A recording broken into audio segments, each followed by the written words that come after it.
अल्हम्दुलिल्लाहि रब्बिल आलमीन वस्सलातु वस्सलामु अला सय्यिदिल मुरसलीन अम्मा बादु फ़अऊज़ु बिल्लाहि मिनश शैतानिर रजीम बिस्मिल्लाहिर रहमानिर रहीम।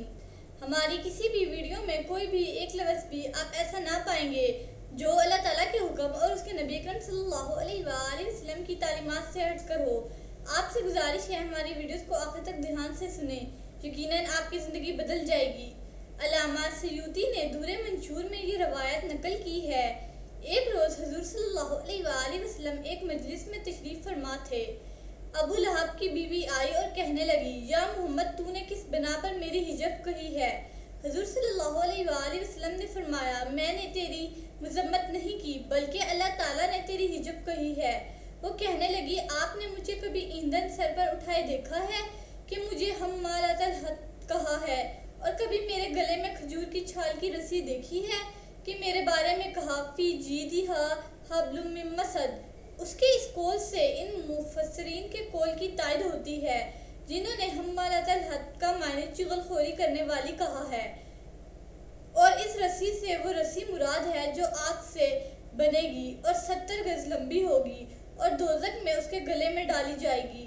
अक्सर उलमा ने इसका तर्जुमा ईंधन उठाने वाली किया है। इसकी वजह ये है कि वो दिन भर जंगल में कांटे और खारदार टहनियाँ चुनती रहती थी और रात को हुज़ूर सल्लल्लाहु अलैहि वसल्लम के रास्ता में फेंक देती थी। बाज़ रिवायत में है, जब सूरत तब्बत नाजिल हुई तो उम्मे जमील ने सुनी, गुस्से से बेकाबू हो गई और अपने भाई अबू सुफियान के घर गई और उसे जाकर कहा, ए मेरे बहादुर भाई, क्या तुम्हें इस बात का इल्म नहीं हुआ कि मोहम्मद फिदाहु अबी व उम्मी ने मेरी हिजब की है? कहने लगा, मैं अभी इसका बदला लेता हूँ। फिर तलवार लेकर बिजली की सरअत के साथ घर से निकल गया। थोड़ी देर के बाद तेजी से भागता हुआ लौट आया। उम्मे जमील ने पूछा कि क्या उसे कत्ल कर आए हो?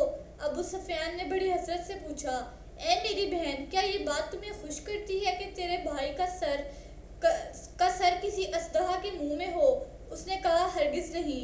उसने कहा कि जब मैं तलवार लेकर उनके करीब पहुंचा तो मैंने देखा कि एक असदहा मुंह खोले मेरी तरफ बढ़ रहा है और मुझे निगलना चाहता है। उसके खौफ से मैं पीछे भाग आया। इब्तिदा में मुशरिकीन से मोमिन औरतों के निकाह की ममानत का हुक्म नाजिल नहीं हुआ था। हुज़ूर सल्लल्लाहु अलैहि वसल्लम की दो साहबजादियाँ हज़रत रुक़ैया और उम्मे कलसूम अबू लहब के दोनों बेटों उतबा अतीबा के उक़द में थी। जब ये सूरत नाजिल हुई तो अबू लहब ने अपने दोनों बेटों को बुलाकर हुक्म दिया कि तुम फ़ौरन उनकी लड़कियों को तलाक दे दो, और अगर तुमने ऐसा ना किया तो मेरा तुम्हारा कोई ताल्लुक बाकी नहीं रहेगा। अभी इन दो साहबजादियों की रुखसती नहीं हुई थी, चनांचे जालिम बाप के बेरहम बेटों ने हुज़ूर सल्लल्लाहु अलैहि वसल्लम के कलब नाजुक को दुख और रंज पहुंचाने के लिए इन्हें तलाक दे दी। बिस्मिल्लाहिर्रहमानिर्रहीम सल्लल्लाहु अला हबीबिही सय्यिदना मुहम्मदिन व आलिहि वसहबिहि वसल्लम। रसूल अकरम शफ़ी आज़म रहमत दो आलम सल्लल्लाहु अलैहि वसल्लम ने फरमाया, तुम मुझे मुसाफिर के प्याले की तरह ना बना लो। दरबार नबूवत में अर्ज़ किया गया, हुज़ूर सल्लल्लाहु अलैहि वसल्लम, मुसाफिर का प्याला कैसे होता है? तो हुज़ूर नबी करीम अलैहिस्सलाम ने फरमाया, मुसाफिर जब ज़रूरियात से फारिग हो जाता है तो वो इस प्याला में पानी डाल देता है। ज़ां बाद अगर उसे ज़रूरत महसूस होती तो उससे पानी पी लिया, वरना पानी को गिरा देता है। तुम ऐसा ना करो, बल्कि जब दुआ मांगो तो उसके शुरू में भी मुझे रखो और दरमियान में भी और आखिर में भी। जब रब्बुल आलमीन से दुआ मांगो तो बगैर वसीला के ना मांगो, बल्कि बार बार उसके दरबार में उसके प्यारे हबीब सल्लल्लाहु अलैहि वसल्लम का वसीला पेश करो और दुरूद पाक पढ़ो। रसूल अकरम खुदा सय्यदुल अंबिया सल्लल्लाहु अलैहि वसल्लम से मरवी है कि जब तुम अल्लाह ताला से दुआ मांगो तो पहले दुरूद पाक पढ़ो, क्योंकि अल्लाह ताला करीम है। उसके करम से ये बात बेहतर है कि उससे दो दुआएं मांगी जाएं तो वो एक को कबूल करे और दूसरी को रद्द करे। दुरूद पाक भी दुआ है, और बुजुर्गाने दिन का ये फैसला है कि हर इबादत मकबूल भी हो सकती है और मरदूद भी।